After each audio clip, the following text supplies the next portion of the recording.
Let's get her started, man.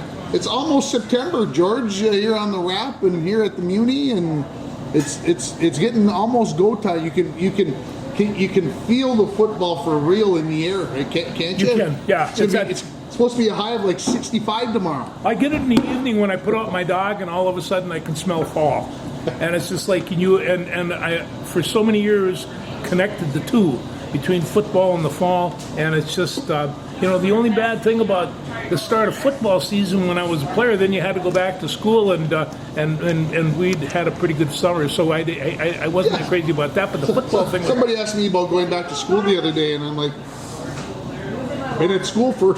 You've been doing that. That doesn't weeks. affect you anymore. Yeah.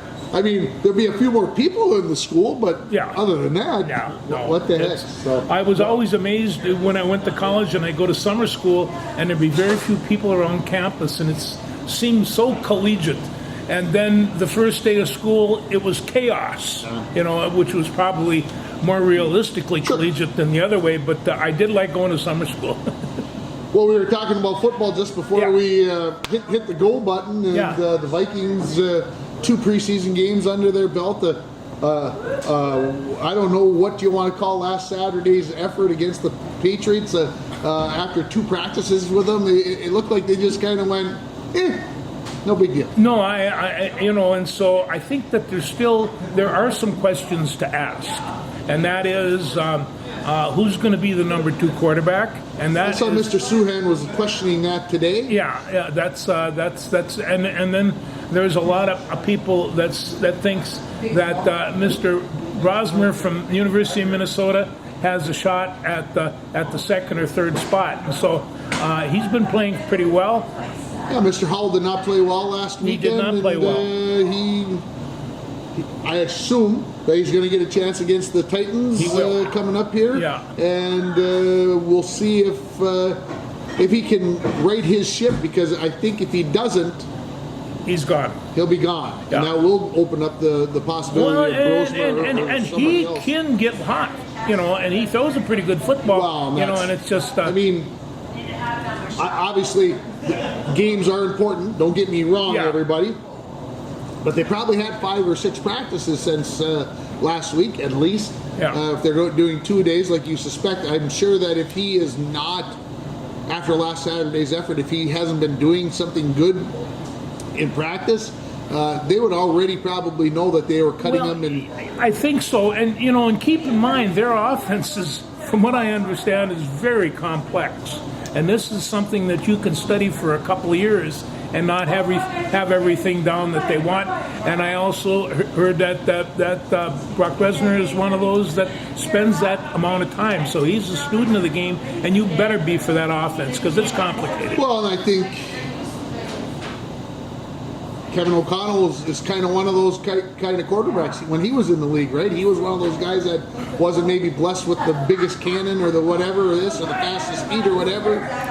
He was in here, and so, yeah. Well, primarily he's a quarterback coach, and he's going to take a look at that. I watched him the second game in the third quarter. They had him on the hot mic, and he was talking up and down. He was trying to watch the game and communicate over and it was two different circumstances, but he doesn't stray far from that game. He is right there. Yeah, great coach. Great. I mean, if you say anything about the Vikes, and they have them rated at having 8 or 9 games and stuff like that, I think the deciding factor in this is they have an outstanding coaching staff, and this is going to be a factor. They also have a totally remade defense, because they replaced Harrison Phillips, which is somebody's trying to tell me the good or bad thing. The good thing is that he was the best nose guard that played on that team in a long time. And does that tell you that the opposite team needed somebody, or does that tell you that maybe he lost a step? Which way do you think it is? Well, I think they were waiting for him to lose a step, but I think they're also wanting to lose his fat contract, and they're going to be paying part of that this year for the Jets. And so, so it's all dough. So, I was disappointed. Here he was, the captain of the team, and he, a likable guy. I just understand, just a super teammate. And so, like anything else, you hate to see. And then, and the Vikings, they tell you, hey, these guys are great. Become fans of these guys. Wear their T-shirts. Buy all the rest of that stuff. He's a bum. Get rid of him. And it's just, so it's one of those things. They are somewhere along this season, they're going to miss that man because they have a whole bunch of good defensive linemen and they're young and everything else. But defensive linemen, like offensive linemen, have a tendency to get hurt from time to time. And so, and he did not. We'll see. Like I said, got a draft pick, had to give up a 7th-round pick and him to get a 6th-round pick. 2 6th-round picks, and I'm telling you, they better be good. They better be good. Cuts are Tuesday for all the National Football League. Yep. It's got to be down to 53 teams, so it'll be interesting to see what happens as the Vikings cut to 53 and then to see who picks up the discards. The guys who get cut because they're all free agents. That's true. And who's going to be going where? Right now, tonight, when they're playing down at Tennessee and Nashville, there's going to be some guys that are fighting for their career and they're looking for positions. And so it's like watching the semifinals of a good wrestling tournament. Well, and I think the D-backs will be fighting for. Everybody's fighting for spots, but the wide receiver spot right now is probably the biggest question mark. One of the things that we thought maybe was the strength of the Vikings, and now we're discussing trading for Adam Thielen. Well, and I heard this. I've been hearing this rumor all summer long, and I mean because he's a great draw and everybody likes him, and he's an incredible receiver. But he's been around the block a few times, and he said a few things though, and his wife said a few things on the way out the door that. Do we have to forget what they said? Yes. We do? Yes. We got to forgive? It's temperamental. It's like they said, never give a great speech when you're mad. It'll be the best speech you wish you had never given. And I think that might be one of the things. But if he had an opportunity to get back with the Vikes, I think he'd climb all over it. The other thing, he's going to have a better chance to win probably with the Vikings than he does with the And JJ's been in practice all week. He hasn't been doing very much. I guess he caught a couple of footballs and ran around and smiled and giggled and his old charming self. But that's all he's got to do. That's all he's got to do, and he'll be ready for Chicago. Yeah. Monday night we'll have to wait almost September 8th. Yeah, 2 weeks, over 2 weeks for that all to happen. Well, I just know on Monday night. Remember that old Monday night thing where you could party and have a bowl of chili and a couple of brewskis and sit around and cheer? It's going to be one of those days because. And the other thing is the Chicago Bears have invited our football family, the Nagurskis, there, so the whole family is going to be there for that game. And I said, well, Jan, if you needed to give a ticket to somebody, but no, the family all wants to go to this one.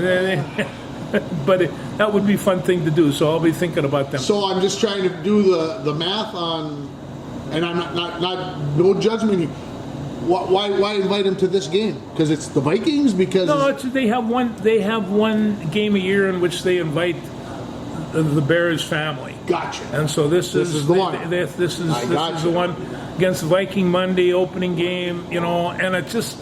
And I mean, the other thing is I watched the Bears play against the Giants, I think. They're not bad. Okay. And Green Bay, I watched them play. They're not bad.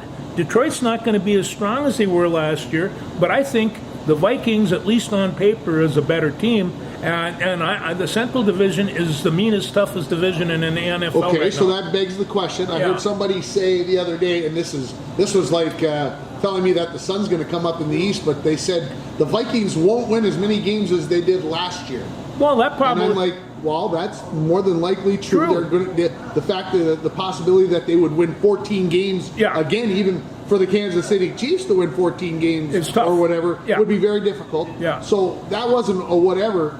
But I guess the question is, playing with these other teams in the division that you got to play 6 of your games against, you might get 3 losses just amongst the 6 that you play amongst the division. If they had 10 or 11, we've got to be pretty happy, and they're probably going to be a pretty good season. I would say 10 is the right number. 11 would be considered nice. And I'm 12 an would be optimist. delicious. What can I say? 12 would be great. But This is, I'm always an last optimist. year we said 7 and they went 14. Yeah, So, yeah, go figure that out. So, a little college football this weekend. it is. A little. Just a dabble. Some high school football as well.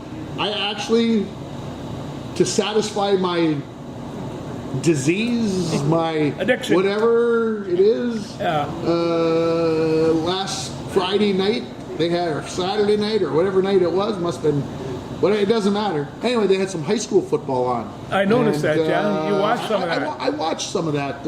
It was good for the soul. It was good for whatever. And I usually don't watch the high school games because what ESPN is doing may be great for high school football, but I don't like that they're. Well, this weekend they got a team from California playing a team from Florida. Well, I don't know if that's the right. Way I'm for not high sure it school is football, either. but it is what it is. So it was good. Number 22 Iowa State versus number 17 K-State tomorrow at 11 a.m. Oh, That's a pretty good ball game. it is a pretty good ball game, and it's Saturday, so I can fit that in. I don't have to go to work.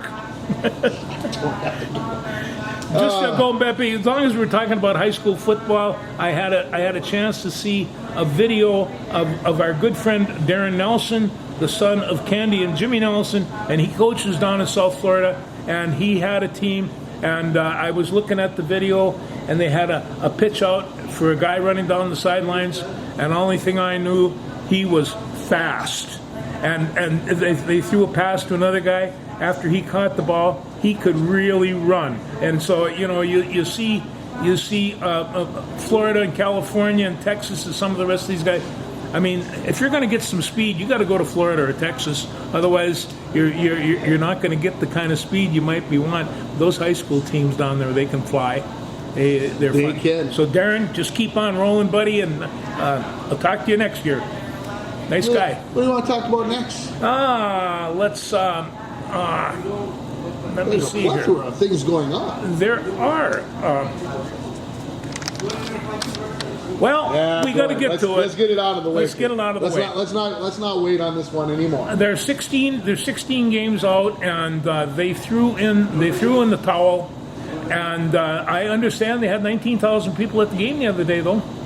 And so, that is kind of dwindling. There's people that say they have never, and this all happened when the Pollard said they were going to keep the team, and a lot of people just freaked right out. And because I don't know who they expect. The goddess of baseball was going to come in and reform this team.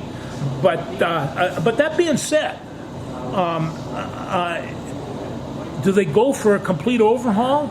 Do they trade Joe Ryan? Do they trade Lopez? Do they trade? I'm not even going to bring up the other one. Rice Lewis or Brooks Lee. I mean, he's young and he's going to get better, and they're not going to get rid of Buxton. So. No, I don't. All those names that you mentioned, I don't think go away, because if you want to have any chance to be successful, you've got to have. I mean, even if they don't want to be successful, I guess you still got to have a starter every other, through the rotation. That Mick Abel and Taj Bradley. They're going to be pitching this weekend somewhere along the line, and it comes up. Abel came by the way of Philly for Johan Duran. Now we like Duran around here because we like to see 101 miles an hour fastball, and Ty Bradley, he came over for who the heck was it?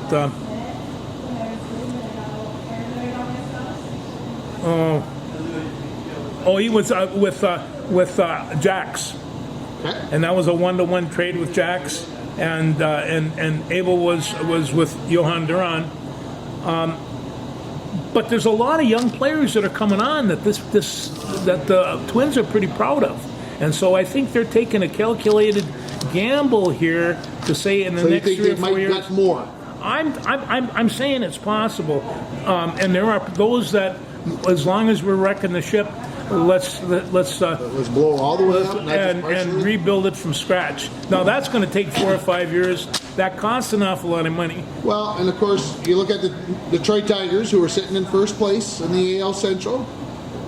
This is kind of what they did, right? That's They it. took their lumps and they went 49 and 113 a couple of times in that area, and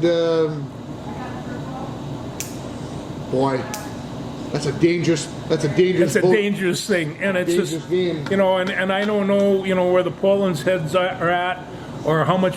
This is you have to every couple of weeks or every month or so go watch Moneyball. Because it's not just baseball. It's all sports. This is where it's at now. I mean, I've got a $30 million defensive tackle, and I'm going to pick up a third of his salary to send him to the Jets. It's just, to me, that just seems counterproductive. But that's the way the game is played these days. Yeah. It's Yeah, to get swept at home by the Oakland Athletics, and the Oakland Athletics actually have almost an identical record now that the Twins have. You mentioned 16, 17 games, 58-69. To get swept by the A's at home, that was bad. that's bad. They talked about in the Minneapolis paper, the Minnesota Star-Tribune, sometime in the last 10 days, they talked about last year a game that they were ahead 4-0 in or 5-0, and they ended up losing it in extra innings. They blew the lead, and it looked like everything was going right. Joe Ryan was on the mound, blah, blah, blah. And 17 pitchers later, we were behind or tied or whatever it was, and the Twins never recovered, and they're 60 and 100 and whatever it is since then, or in a calendar year, they played 163 games, and I'm like, well, somebody did a lot of analysis and a lot of work and Yes, whatever they else. did. Is this another? Are we going down the road of seeing another late August, September swoon where the Twins, who I would say over the last couple of weeks surprised us with how well they were playing, how competitive I guess maybe they were, winning one in New York, whatever it is. I don't know. I'm afraid. I'm scared. We talked about when they made the trade. I said, will they win 10 more games? Will they win 10 games from here? I don't know what's going to happen. Maybe it just seems like they're starting pitching. Okay, you're going to get Pedro Lopez pitched last night for the St. Paul Saints.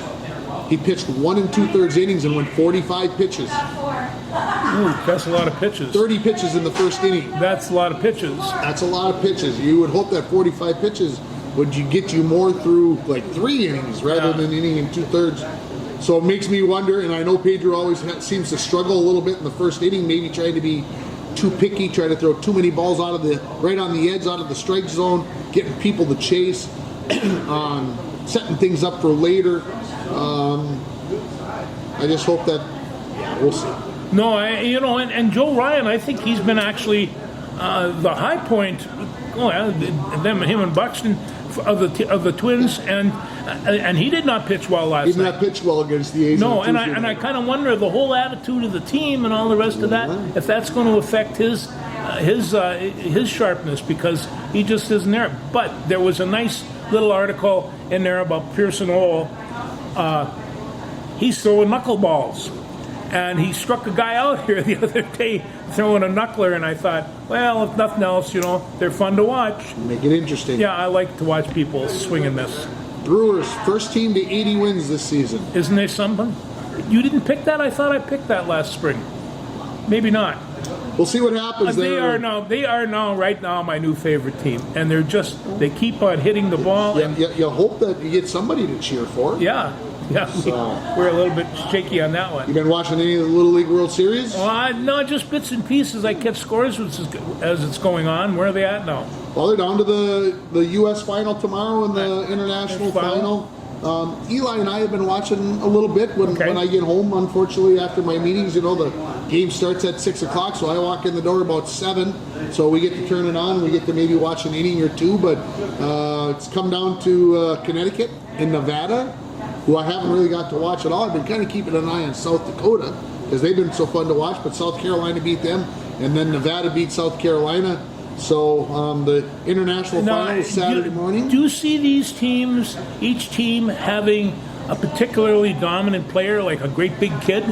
Holy crap! Yeah, they usually do. South Carolina's got a kid who is at least 6 feet tall. He's 13 or just turned 13. He's at least 6 feet tall. He hit a home run last night, George. The fence is at 225. It landed probably at 260 plus on a hill, so it probably would have went 280. That's a major league home run in some parts. It was a no doubter when he hit the ball. It was like, oh my gosh, how far is that out of the ballpark? Yeah, they do, and they were talking last night a lot about the pitching and how teams are getting down to the nitty gritty here, and what are you going to have left, because now you got to play the U.S. final on Saturday, and then you got to play for the World Championship on Sunday, and yeah, you got to have a plethora of pitching. I'll use that word one more time, and then I'll be done for the day. And these kids, I mean, they get out there and they're throwing curveballs and picking and trying to nibble the corners, and so it's been interesting. And also you have to highlight, not only are there's some real studs on there, but there's some incredible coaches, and for them to be able to do that, somebody had to teach them how, and it maybe wasn't their dad, but they have good coaches in that Little League series. Yeah, they're talking about one of the kids from Florida, I think, or where, it doesn't matter where. Anyway, his brother played in the College World Series this spring, and he's playing in the Little League World Series. So that's a family baseball team. That's a big thing. Yeah. Where do you want to go next? Let's just stop a little bit about the Lynx. That was butt ugly last night. Yeah, I only got to watch about the last 4 minutes, and I wish I hadn't. Yeah, no, that was the same way I felt about the last game against New York. Yeah? So they dropped again. That's the first time this year they've done 2 in a row. Right. And you have to take a look at Atlanta. They've had very good success against New York this year. They're a good team. They're in second place. They're in second place, and so you take a look at second, third, fourth, and fifth. Those teams are really, really competitive. Without Collier, I'm not sure how well the Lynx would do. If she comes back, and I'm assured that she will. Well, they activated her, but she was in her pink sweater or whatever she was wearing last night. Not playing. They play in Indiana tonight. Yes, they do. Will Nafisa be there? How about Caitlin Clark? I didn't even read up to see if Caitlin was going to be available, because she's been injured for quite a bit of the season. So 2 superstars could be out of that ball game tonight. It's a nasty game. But you would think that Indiana without Clark is harmed more than the Lynx not having Nafisa. Yeah, I think so too. Yeah, this just when you take a look, it's just there's no way that they can be as successful as they is without Collier. She's just excellent. They're 28-7, folks. Yeah. Okay, after a two-game losing streak here. 9 games left. It's a 44-game schedule. I finally did some official research on that, so I knew, because I've been saying we're getting towards the end, and there's still 9 games left. So, some questionable shot choices in the last 4 minutes last night, and 2 bunnies missed. You can't miss the buns. One that was maybe contested a little bit by the big center. One absolute horrifying miss by Williams, the point guard, who had broke free to the bucket and absolutely just lost the handle on the ball. I think she was already thinking about what her celebration was going to be, and she forgot that, well, you got to put the ball in the bucket first. So I was quite upset. I said, I wished I hadn't watched it, because it kind of ruined the evening. And then I watched the story about the 1990 Colorado Buffalo football team and that whole business, and made me relive going to Colorado in 1991 with the Gophers and being in Boulder and in the stadium and all that other business. So I can't say that it was all bad. And on top of that, they got a Buffalo. They got a Buffalo. We got to stand right up next to that Buffalo. Minnesota's got a Gopher. They're not that big. A Buffalo, they're big and furry and very, very friendly. Until you get them out there running around, then you better be on. I know there's 5 or 6 people. It's kind of like they should have a race between the Buffalo and the Longhorn. and and the 8 guys that are pulling behind each one. Not a bad idea. Well, speaking, as long as we got there, let's just take a little cruise here at Gopher football. We got some new names on this team, particularly on defense, and this is a question mark. On the other hand, Maverick Baranowski. Maverick Baranowski. That's my favorite. They're going to make you work. That he's a linebacker, and he's kind of a nasty looking one. Well, not. He looks like a kid, but with a name like Maverick Baranowski, you got to be bad. I mean, you just got to be bad. And we got Tom Weston, who will be replacing Mark Crawford. Both of these guys are punters, and both of them are from Australia. And so they go with that quick kick type thing, and I'm going to take a look at that and just say, and I'm not sure just if one recruited the other, but the one Aussie must have said, "Boy, if that Aussie can make it there, so can I." We'll go see the Don. United States, and they'll pay for my education. Yeah. Why not? And then we got this quarterback named Drake, who I understand somebody said he's got all the physical makings. He's 6'5". He's got a strong arm. Now, we're not quite sure whether they're going to be a running game or a passing game, and we're assuming a running game because they have Darius Taylor, and he's a really good runner. And so they still have to come up with a number of people at the wide receiver, and guess the name I keep on hearing. Coy Parrish. And people are talking, says, not since Winfield has there been a football player on a Gopher team like this. And as you remember, he was good. He was very, very good. So I think that there's a strong possibility you're going to see Parrish at a wide receiver a lot. He's just going to be running a lot. And it's one of those things where, in the pros now, a wide receiver and a running back is about 5-6 feet apart. That's it. So he could be running on the wide receiver. He could be running out of the backfield. I mean, I'm not so sure he couldn't throw an option. So Parrots is kind of the way to go, and I'm really looking forward to it. In fact, when they come up and start talking about the Gophers, the first name that they mention is not Darius Taylor. It's Coy Parrish now, and they said the biggest problem that the Gophers are going to have, keep them on campus, and so we'll see what happens with that. But they open up against Buffalo on was the first Thursday, 28th. Holy cow, that's just 8 days away. 6 days away. And the Bronco football team doesn't play on that night, so I can actually maybe the volleyball team does. But the football team doesn't, so maybe I'll actually get to watch a little bit of it. Man, that would be nice. Yeah. Usually I get home and it's the fourth quarter and the game's over, and I don't get to watch much. So. Well, somebody was saying it wouldn't have been nice if the Gophers played North Carolina like last year, because they got this coach down in North Carolina, and so what do you have? You got Bill Belichick and J.P. Fleck. I mean, what a combo of characters on the field at one time. I would have loved to have seen that, but would have been interesting. Not to be. It's the way things go, right? And also, they start talking again about college football. 2016 playoff.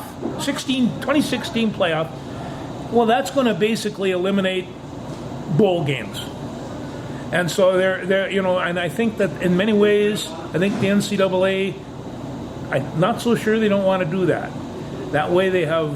I think they would prefer if they just could take the Big Five and move them completely out of the NCAA. Maybe that would play be by their own rules. And another thing that they said that you're going to have to watch out for, cheer for old Notre Dame, but it's time for them to make a decision and join a conference. And they just said right now they're picking the plums, and they're contributing nothing. So they said if Notre Dame wants to keep on doing this, they're going to have to make a decision and join a conference. And I can see the good and the bad on that. I mean, it was fun to see them go all those years without it, as it was with Army.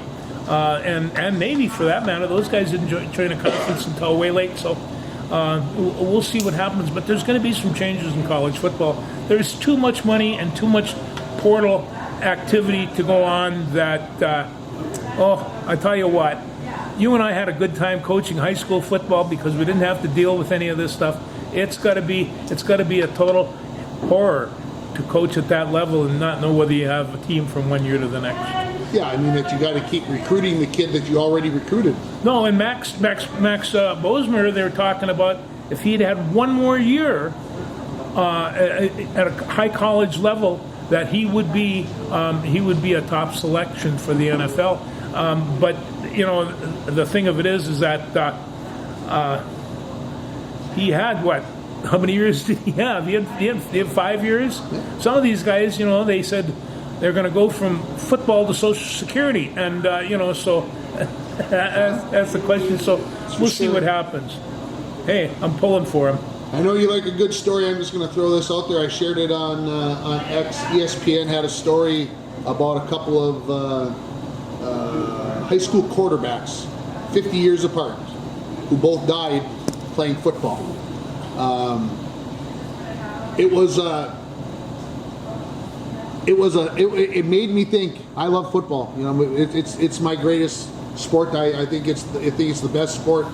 But to read two stories about the deaths and what the families went through and what those two kids ended up being as I don't want to use the word role models, but people who made things happen for their teams despite their deaths.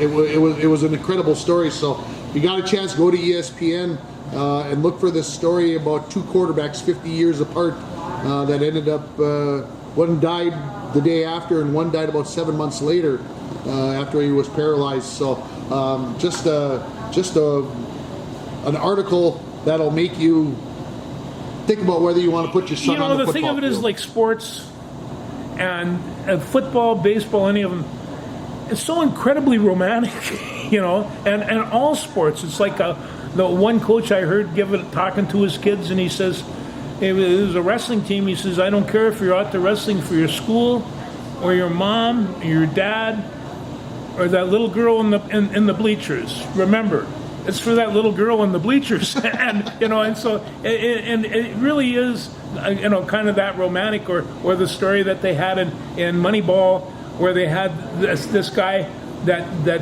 hit the ball. He was a minor leaguer. He weighed about 260 pounds. He hit the ball and started taking off. He generally, if he took a base hit, he never made the turn to second. He made the turn. He said, and he stopped and he tried to make it back, and the ball went over the center field fence. And so, you know, when you see things like that, and just how much effort and how much heart that they put into this game, it's hard to criticize that. Which brings me to a point here. If we're just going to take a break, I'm going to call my friend put here. somebody on the phone. I'm going to put somebody on the phone. Oh, can we get this? Hello. Hey, Randy, how you doing? I'm good. How are you, George? I'm sitting here with my partner, and we are at the Muni, and we are doing our sports wrap, and welcome. Oh, thank you. I would enjoy being there with you, but I guess this will have to work. Well, let me just get a little background. Randy is a class of 1967 Falls High Bronco, and he went on to a coach cross country and track down at Malacca for how many years were you at Malacca? 31. 31 years, and then he wound up traveling about and seeing a number of things, and winding up in Redmond, Oregon. Now, Randy, you wound up in Redmond, but you were involved in their track team there. How did that come about? I ended up moving about a block away from the head track coach, so of course I looked him up and we had a nice conversation, and he asked me if I wanted to be a volunteer coach. And I said, sure, I could do that, because you can come and go as you want, and when you're there, and if you're not, nobody misses you. So I did it, and then at the end of the season, he had a coaches get together, and he said that he's resigning from coaching. and that there will be a head coaching position open. And everybody looked at me because I was a head coach in Mille Lacs, and I went, no thanks. I was head coach once. It's like a traveling circus, 5-ring circus, and I don't want to do it. So they hired somebody else, and then he ended up, it was during the COVID, and he wouldn't do his COVID vaccinations, and so they said, well, we can't hire you.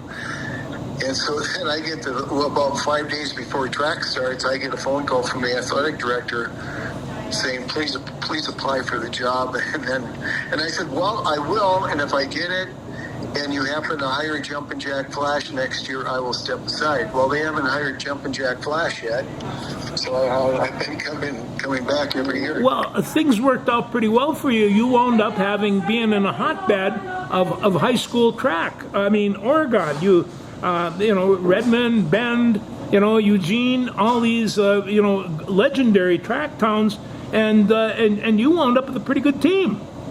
I did. We had a couple of state champions the first year, and we continue on with more state champions. So yeah, it's been a nice run. So you had a really successful season this year. How did you turn out between you and the rest of the schools? Well, we had. I'm really. Not many people can say this, but I had a 100-meter dash champion who was only a sophomore. Yeah, that's good. You can build a lot of things around him, but we were pretty I would say pretty damn fast this year. We had a bunch of good kids, and so like in the 4x100 relay, who had an 11.3 kid, we handed off to another 11.3 kid, who handed off to a 10.9 kid, who handed off to a 10.6 100-meter dash. Oh boy! Kid. Stuff happens when you got people like that on the track. You kind of have to keep a bucket of water for their shoes after that, and they're burning it up. Well, you've not only had some great runners, but you've had some pretty good field guys too. Yeah, we have. Second place in the javelin for the last 3 years. And what do I know about javelin? Pretty close to nothing. Well, I remember you throwing a stick when you were a kid. That's got to be about the same thing. A little more technique involved in the javelin. There is. Yeah. Well, I called you last. You sent me a message last week, and you said you were visiting someplace to get your javelins repaired. They must take a little denting, huh? They do take a beating. And I took him to what I call the Javelin Whisperer over in, he lives in Carson City, Nevada.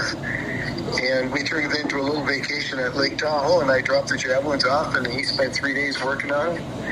And then went and picked them up, and we went home. But we had a nice little vacation on top of getting javelins repaired. So. Well, so in another couple of, if not already, your cross country season has started.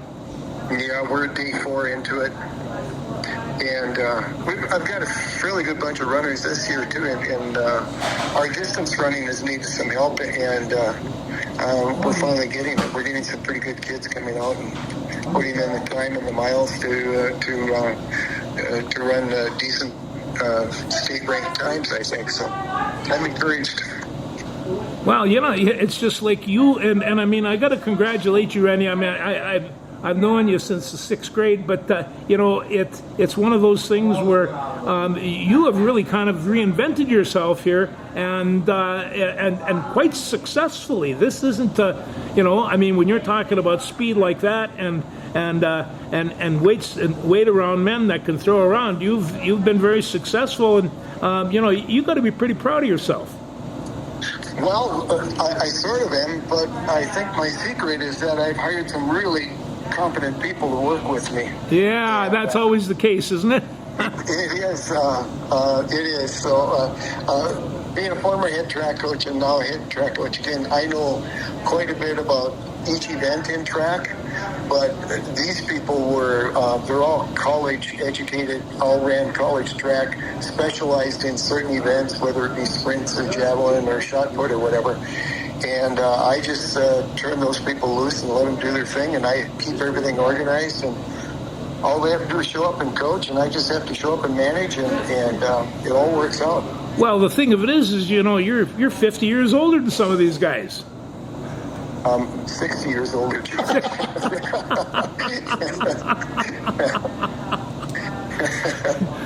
Well, listen, Rand, we're going to leave you here, but all your friends will sit around and talk about it.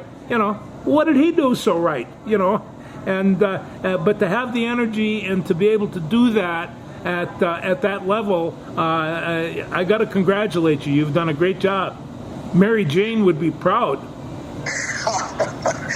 Oh, she always secretly was, I think, but she disguised it well. Yeah, she did. I think she liked your friends too, but she disguised that well as well. That's true. Okay. Well, listen, Randy, you take care and give our best to Deb, and just to say, you talk to somebody at the Muni on a Friday afternoon. It doesn't get much better than that. And I want to re-extend my invitation to you and Ringer to come out and watch the NCAAs. What, do you think I want to go see Joe Bonamassa? Is that it? Well, that would be part of it. And Susie Tedeschi? I mean, yeah, you're. They were awesome, George. It was. I was just, it was a good show. That's one of the things where. The blues is really good. My friend Ringer and I went and saw Kingfish Ingram here a month or so ago, and last week we went and saw Shamika Copeland. So we are getting, and then the best part was Samantha Fish. She can not only play a mean guitar, but she can look real good doing it. So it's I'm a music lover. What can I say? Yeah. Okay, Rand. Yes, sir. All right. You take care, and I'll say hi to all your friends if I find any. Well, just turn around. I'm sure they're there. They're there. All right, thanks, Randy. Okay, pal. Thanks. All right. Bye-bye. Well, there you go. 76 years old, and he's in there doing that. Hope I'm around at 76. Yes. Well, me too. So. And they're already. Anyway, I'm real proud of Randy, and we played football together, and he wasn't a very big football player. He got bigger, but he went down and became a track legend, and he's still doing it. So what can I say? Well, I think he's got the right attitude because he said, "You go hire the right people, right?" Yeah. And you look at any head coach. They can't do it by themselves. They got to have good assistant coaches. They can't. And you think of the Bob McDonalds and everybody else of the world. Yeah, they know a lot of stuff, but they got to have somebody with them to steer the ship and make it keep going. And when you got speed like that, you've got that. When you got speed like that, it's just makes you look like you know what the heck you're doing. It does, and but I mean, I know I'm slowing down and with age and stuff, but I watch these kids run. They look fast. They just look like a blur, and there's so many of them. Football, track, the speed of these athletes is incredible. They are indeed bigger, faster, stronger, and it's just the nature of the beast. Definitely. Anyway, thanks, Randy. That was great. Everybody will be watching it. I had a guy come up to me the other day, and he says, "You're in Ringer's podcast. I never miss it." I says, "Podcast? That's a podcast?" He says, "It is." Yeah. So yeah, it is what it is. It is what it is. All right, we're ready to pick off a couple more things. Let's do it. I want to know about the football game this week. Yeah, football game this week. Broncos a week from today, hosting Moose Lake Willow River, 6 o'clock. They got the scrimmage, of course, tomorrow down at Deer River, starting at 10 a.m. Yeah, we'll see where they are health-wise. I know maybe a couple bodies short that they could really use right now, but hopefully all that works out, and by the time the end of the season rolls around, they got all these things smoothed out. Well, I watched a couple of their practices. They're throwing the ball well. They can run and they can kick. The catching. Yeah, Coach Edisted told me that Schakowsky kicked a 37-yard field goal and hit the crossbar. Didn't make it, but he attempted a 37. That's the word I should use. And then he hit the crossbar, and I'm like, well, if he's doing that good here in August, I mean, mid-September, late September, we should be talking 40 yards. No, could be a school record coming, Gray Shikowski. They had it set up on Huddle. Thank goodness for Huddle. And I watched him kick, and I mean, these were not squib kicks. These were twisters, and they were going in the right direction. But he's got a good leg, and like you say, there's a couple of people that they can probably use. But I think that it was always going to be team speed that made a difference on this team, and also, what I don't know yet is how well they're going to play defense. And so, although we probably have one of the best linebackers that's ever come out of the school, and to stop him. So if he can pull it together, Thompson can pull it together, and they can get a couple of these other guys, I think they're going to be all right. Now, Moose Lake is quite a challenge for first game of the year. We'd just as soon it was, Little Sisters of the Poor, but it's not. These guys will come up. The Rebels are ready to go, and so probably easier maybe to upset them in game 1 than it is maybe game 5. Good point. Who knows? Who knows? We'll see what happens. No. It'll be exciting. 6 o'clock, of course. Don't forget the changed time. Moose Lake wanted to get home a little earlier on Labor Day weekend. I'll be honest, they really wanted to play on Thursday, and I said, well, we'd really like to play on Friday. And Dave Lujek, the head coach, said, and AD for Willow River says, well, it's your guys' home game, so you get to decide when it is. I can't tell you that. And I'm like, well, I appreciate that.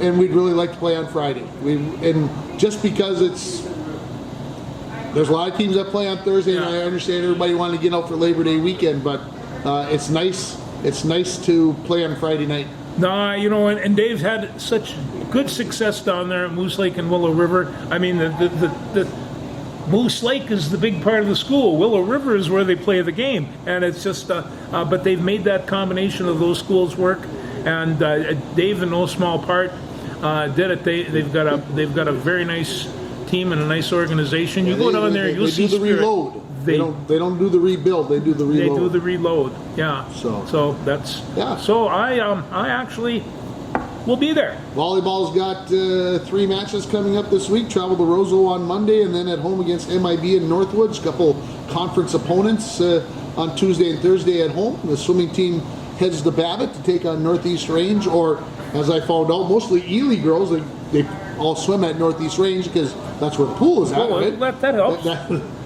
That helps. And the cross-country teams head over to Lake of the Woods to Badette to run on Tuesday. So there's your next week's schedule for the Broncos. We'll get things started, and it's kind of a slow start. No games on the first day of school. We've been trying to get away from that. We've always had games on the first day of school. Coaches have asked not to do that. I think it's a great idea. I do too. So we'll get things started kind of in earnest on September 4th with a lot of games out of town, and then we'll just keep working from there. So. It's one of the things when the sports start.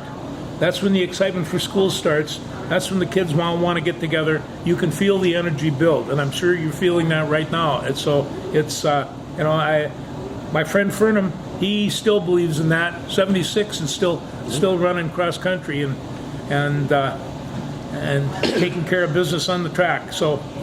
Well, I hope he's not out there running at 70. No, I mean, he could be, but I hope he's not. Oh, I remember many years ago I ran into him at St. Cloud Hospital. He was cross country. He's going to laugh at this. He's a cross country coach, and he's got a serious kidney problem. The doctor says, you weigh 190 pounds and you're running with these kids. You can't do that. You're way too big. So he slacked off in the running. And the kidney thing cleared up. So, but it's the will and the heart that gets you in trouble. Absolutely. Yeah. Loons won on Saturday against their nemesis Seattle 1-0. That gets them into a tie for second place, and they play at Salt Lake tomorrow. Well, I heard that they're making a trade for a guy from Austria that is really good. So let's let her rip. Let's let her rip. Maybe we got it. Maybe can he score? Yeah, that's his mode. That's his mode. Well, thank gosh. Yeah. We don't score very much. No, he's played in Austria for the Austrian league for 10 years. I should have written down his name, but I caught it in the paper today, and they were pleased with their acquisition. So Okay. we'll see where they go from there. But Got a notification on the way out here to Rainier that the Wild have re-signed Marco Rossi, 3 years, $15 million. That's about what everybody was expecting. Enough to keep him around to see if he's going to develop into that superstar, that number 9, I think, overall pick that we were all hoping for him to do, or is he going to be in 3 years or 2 years or a year be trade bait to send him down the road someplace? So a lot of people, I think, agreeing with this Marco Rossi signing. Not a lot of money. $5 million a year may sound like a lot of money, but for top shelf superstars, you're more in the $10 million range these days. Yeah. Gopher volleyball gets started on Monday. They play in Sioux Falls against Texas A&M. There's a little like, what's that? Halfway in between or something? I don't know. yeah, I think it's an invitational. Sanford's got some money, so I suppose they're playing at the Sanford Center there in Sioux Falls or whatever, the Pentagon or the Pyramid or the whatever they got out there. I forget what the name of it is right now, but so excited to see what Gopher volleyball has got. PGA golf championship this weekend. The Tour Championship is this weekend in Atlanta. Scotty wins last week, kind of in somewhat dramatic fashion. He struggled today a little bit, but I saw him struggle last week with an 81 foot putt. That's from across town, and it just. It was actually a chip. It wasn't even a putt. It wasn't even a chip. Yeah. Yeah, he's pretty good. Like I said, he was even through 15 holes today, which isn't going to cut the mustard, but he's got 2 more rounds.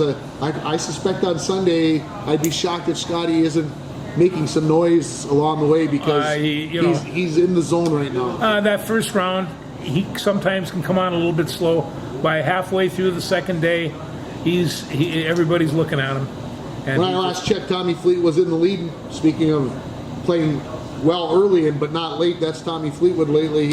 He's been playing well, but when it gets to Sunday, he can't hang on to it. We'll see what happens. I may get to watch a little bit of that over the weekend, but probably the biggest thing coming up is the U.S. Open for tennis. Starts on Sunday. First time ever that the U.S. Open is going to start on Sunday and not on Monday. A lot of the tournaments going to this to get some of those rounds in so that they can kind of space them out so they're not jam-packing them in, trying to play inside all the time. They can play more outside. So starting on Sunday, and Sinner, Alcaraz, Zverev, and Taylor Fritz, top 4 seeds on the men's side. No big surprise there. Sabalenka, Swiatek, who has been playing really well this summer. Coco Gauff and Pegula, a couple of Americans, 3 and 4 on the U.S. side. Hopefully one of those U.S.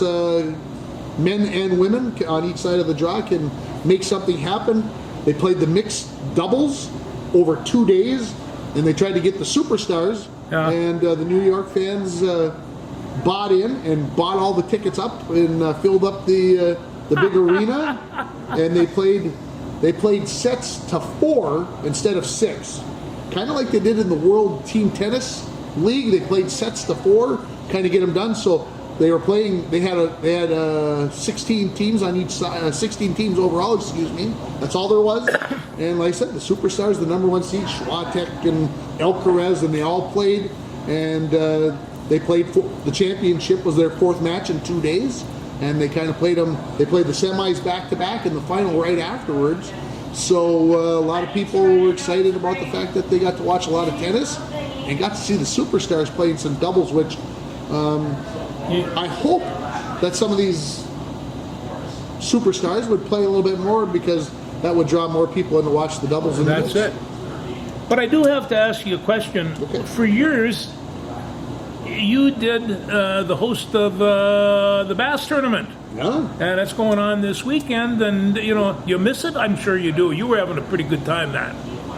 You got to know doing it on the radio for, I don't know, 3, 4, 5 years, whatever it was. Kind of got to know the guys, the fishermen, who were the good fishermen, how they fished, where they went fishing. I shouldn't say where they went fishing. You knew that they were fishing. If you were going to be a number 1 guy, you had a chance to win the $10,000 in the International Falls Bass Championship. You better be heading out to the big water. You better be ready for a windy day. You better be ready to get jostled around, and you're going to be fishing in 40 feet of water or 35 feet of water for those big 4.5-pound bass. That's what you're looking for. You can go out there along the shallows and the lily pads like in the old days, and zing your thing in there, and you might catch a 3.5 pound bass and go, man, that's a great fish. And then those guys with the cameras and all the rest of that stuff, they come out with their hogs. They got hogs. They got those toadzillas, as Gary Potter likes to say. You're in a different stratosphere. You can fish differently. You can't compete. So a lot of those guys are out there hoping that they can find a big fish and hoping maybe they can go out and try to fish like that. But those guys, the Gustafsons and these other guys that are normally in the top 10 or right around the top 10, those guys are fishing differently than a lot of the other people and they work hard. Leroy Wilson's in our family, and he's fishing constantly, and he's all over the place, pre-fished, otherwise fished. But there are 60 teams. 4 of them went to the river, so 56 teams went to the big water. The big thing about going to the river is you probably could catch a big fish. Yeah. You might be able to get that one, but you're probably not going to catch 5 big ones. And you got to have 5. But they give you, if you got the big fish, you get $500. That's your entry fee. You get that right back. So some teams decide to go out on the river and see, maybe they can get lucky, hang in there, and then and see what happens. And it's a lot better fishing when the wind's blowing, and so it's a lot easier. But you got to worry about your prop a little bit more sometimes in the river, about those rocks that if you're not totally familiar. There's rocks in the river. I know there's none in the lake, except for the 3 that I've hit. And they're definitely out there. But where those guys are, like I said, a lot of times where those guys are fishing, they don't have to worry about that. Well, I heard from Crystal Beach that they went out at 8 o'clock this morning, and they came out, and this was right after the fog was burned off, and they were just hauling. And so they had that same problem last year, I think, with the fog. They had to delay things about an hour one day. So, yeah, good luck to those guys. The weigh-in, well, it's 3 o'clock. The weigh-in will be starting shortly. I won't be going to the weigh-in. I'd like to be there, but we've got other plans. So I'll probably listen to a little bit on the radio as we head out of town and see how Augie and his crew, Ed, I'm sure will be there, and how they do with the broadcast and letting us know who's going to have the big fish for the week. Yeah, Augie was really excited over the last fishing contest he did. He really didn't know that much about northern Minnesota and southern Canada fishing, but he learned a lot, and he had a great time. That's the thing. I mean, people always say, well, you make it interesting. Well, if you care about what's going on and you stay tuned and you keep giving people the updates, everything takes care of itself after that. Yeah. If I always said, the things that I want to know, I hope that's the things that other people want to know, and that's how I tried to broadcast the games that I did. And the fishing, which I know nothing about fishing bass. I've never tried to catch a bass on purpose in my life, so I can't claim to know anything about it, but I sure hope that I could let you know that they got some big fish, and this is how much it weighed, and that puts them in 23rd place, because that's what people probably want to know. I heard a story this morning. My son-in-law, my daughter, son-in-law, and grandson went out, and the argument was when they get in the boat, my grandson wanted to fish for bass, and my son-in-law wanted to fish for walleyes. And I thought, he's 10 years old. He's going to be discussing this for the next 30 years. Kind of get used to it. But he likes fishing bass, and he likes fishing bass and raising chickens. Fishermen are weird, so it's one of those things. My son's going to get to go fishing with his uncle this weekend, and he is jacked out of his mind about the opportunity to go fish with somebody who has promised him that they will catch fish. That's a tough promise. Yeah. You can promise that you're going to get to go fishing, not necessarily catching. And I'm sure they'll get enough, and maybe we'll have a chance to have a little fish tomorrow night, and that would be fun. Oh, he'll have a smile on his face. I think that's going to wrap it up for the week. Good man, that's about an hour plus, so we better shut up.